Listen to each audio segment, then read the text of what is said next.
An update in between the rainstorms, and I'm telling you, it's been raining constantly up here. So I've been putting the bats on, did the window trim, and for the window trim we've been using Cabot siding stain, and that's what we use for the trim. So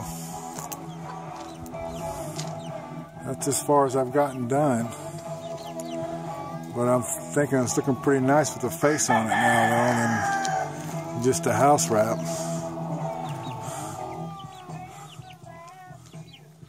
So